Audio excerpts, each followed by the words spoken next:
छोटी सुकुमारी सिया नामी नामी के सिया, छोटी सुकुमारी सिया नामी नामी के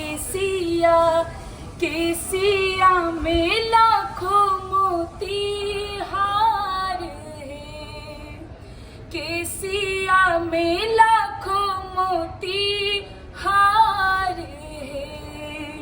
सुंदर सीता दई के झबरल के सिया, सुंदर सीता दई के झबरल के सिया में हीरा मोती हार है, के सिया में हीरा मोती हार है।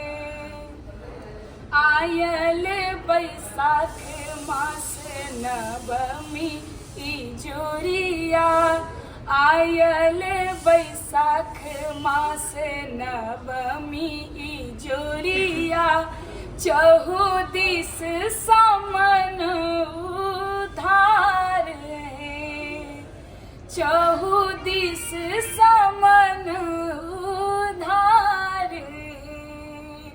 छोटी सुकुमारी सिया नामी नामी के सिया में लाखों मोती हार है। राजा जनक के दुलारी सिया बेटिया, राजा जनक की दुलारी सिया बेटिया, प्रदीप के नमन उचार है, प्रदीप के नमन उचार है। केसिया में लाखों मोती हार है। किसका बजरंग बली?